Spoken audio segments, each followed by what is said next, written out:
Welcome to the Power of Zero show. This is your host, best-selling author David McKnight, author of Power of Zero, Look Before You Leap, The Volatility Shield, and Tax-Free Income for Life. If you're looking for someone to help you navigate all the pitfalls that stand between you and the 0% tax bracket, you can head over to davidmcknight.com. Click on the Work with David button. We'll be happy to connect you with a member of our elite POZ advisor group in your neck of the woods. They've been trained, vetted, qualified personally by me. If you're a financial advisor looking to incorporate Power Zero principles into your financial planning practice, you can head over to powerzero.com. You can opt into the free 3-part video series and schedule a phone call with us at any point during that series. And if you're looking to buy any of my books in bulk discounts, you can mix, match titles, do so at davidmcknightbooks.com. If you want to buy any of my single copies of my books, head over to amazon.com or wherever you buy fine books. Always appreciate a follow on Twitter. It's at McKnight & Co. Or a follow on Instagram. It's David C. McKnight. All right, so we've got huge news coming out of Washington, D.C. We know that we've been tracking Joe Biden's Build Back Better plan for the better part of 6 months. And the sticking point has always been Joe Manchin and Kyrsten Sinema. Kyrsten Sinema seems to have resolved all of the concerns that she has vis-a-vis the plan and various stipulations in the plan. But Joe Manchin has always been the sticking point. He's always been the one senator where he sort of took a wait-and-see approach. He said he had a number of issues. He had issues with the size of the bill. He had issues on whether this Build Back Better legislation, which is really Joe Biden's signature legislation, whether it was going to have an effect on inflation, which already has been ruled by many economists as no longer transitory. Jerome Powell, from the chairman of the Federal Reserve, has told us that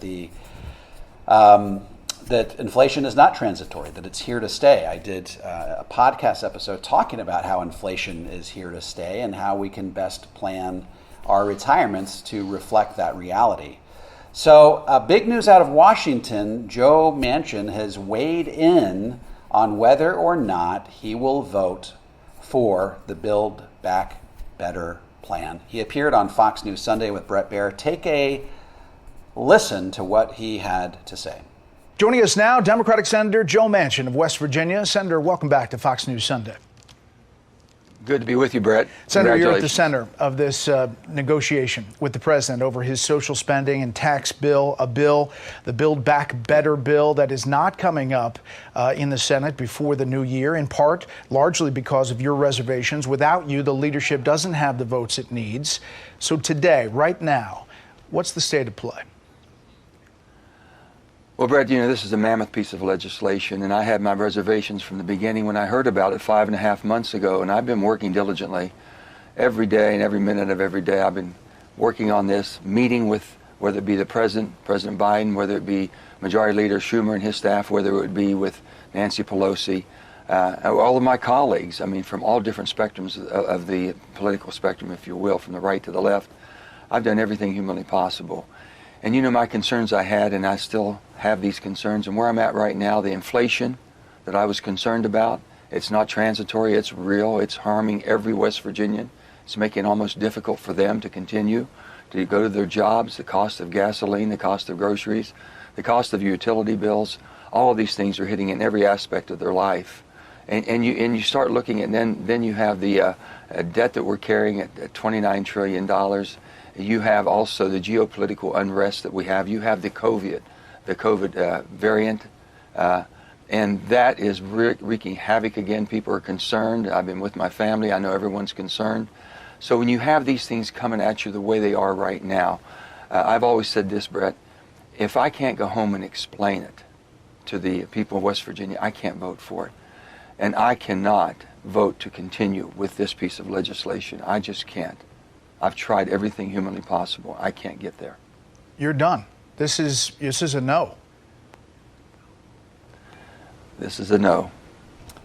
Okay, so we got a firm no from Joe Manchin on the Build Back Better plan. So after months and months of speculation as to whether he would fall in line with his fellow Democrats. He has now made it known that he will not back the Build Back Better plan. He cited a number of different things. One of the things he was doing, he wanted to wait to see what the Congressional Budget Office said about the impact of this plan on inflation. We know the Congressional Budget Office is nonpartisan. They tend to sort of tell it like it is. But he wanted to see what they had to say about the impact on inflation and other facets of the economy. And apparently, Joe Manchin didn't like what he saw. So let's talk briefly about the implications of all of this. And by the way, is he a definite no? Is there any way to resurrect this bill? Well, Jeff Levine, at CPA Planner, if you want to follow him on Twitter, he seems to think that the Democrats could circle back sometime after the new year and make changes to this law that could bring Joe Manchin back on board. I find that unlikely, but I do concede that that's within the realm of possibility. Although, recently Mitch McConnell, who's of course the Senate minority leader for the Republicans, was recently asked if Joe Manchin decided to become a Republican, would he welcome him among the ranks of the Republicans? And of course he said yes, if that's what he decides to do. But so there's already discussion as to whether Joe Manchin really is a Democrat at the end of the day. So the question becomes, how does all of this, let's work under the premise here. Let's work under the premise here that Joe Manchin's vote as a no on Build Back Better is a permanent no. There's nothing that the Democrats can do to change his mind on this. What does that mean for power of zero retirement planning principles? Well, this is what it means, and this is a huge, huge development when it comes to retirement planning. What this means is that if you recall, part and parcel of Joe Biden's Build Back Better plan was that it fell under the rubric of budget reconciliation, which means that under budget reconciliation, you can also change the tax code. And so he was planning on changing the tax code. He would have most likely extended the Trump tax cuts for Main Street America, those in the 22 and the 24% tax brackets. He would have raised taxes on the wealthy, and he would have extended all of that. He would have sort of set that into motion, and it would have expired in 2029. We would return to 2017 tax rates in 2030. Well, assuming Joe Manchin never gets on board with any sort of changes, then that tax plan that Joe Biden was planning on is also dead in the water. What does that mean? That means that the Trump tax cuts will indeed expire in 2025. Come January 1st, 2026, we will see the exact same tax rates we saw in 2017, the 22% tax bracket. Let's go back to the beginning. The 12% will become a 15% tax bracket, the 22 will become a 25, and the 24 will become a 28. Why is that a big deal? And that'll be, unless the Republicans come in, after midterms and change something, or unless, well, they're not going to do that. It would take a Republican president in 2024 controlling the House and the Senate to be able to make any changes at all. And it's really difficult to align the stars in that way. So my gut tells me that we are going to see these tax rates expire in 2025, meaning starting January 1st, 2026, back to 2017 tax rates. What does that mean? That means that starting in January 2022, you will now have 4 years to be able to reposition if you want to take advantage of what I call the tax sale of a lifetime. If you want to take advantage of these historically low tax rates, you will have 4 years within which to do so. You have 2022, 2023, 2024, and 2025.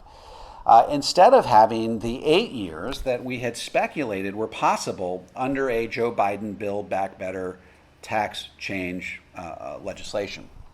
So this is not great news for people who are looking to get to the 0% tax bracket. Why? Because remember, the whole goal here is to stretch that tax obligation out over as many years as possible. We want to get all the heavy lifting done before tax rates go up for good. And it looks like that's now going to be in 2026. But we want to do it slowly enough that we don't rise into a tax bracket that gives us heartburn. And so now the way things are looking is that we now have 4 years within which to do so, which means that if you want to get all the heavy lifting done, there's a greater likelihood that you will rise into a tax bracket that gives you heartburn, that gives you buyer's remorse, as opposed to being able to stretch those tax obligations out over 8 years. And this is a pretty big deal, folks, because let's say you got $1 million and you want to stretch that out over 8 years. That keeps you in a much lower tax bracket than if you had to get $1 million shifted over just 4 years. So this is significant for those of you who like government restraint, for those of you who don't like the idea that the Build Back Better, even though it was paid for under its current iteration, were they to extend a lot of those spending initiatives that expire a couple of years into the program, it would add $3 trillion of debt over a 10-year time frame. So for those of you who appreciate fiscal constraint, you don't want to add any more to the national debt than we're already adding, this is great news for you.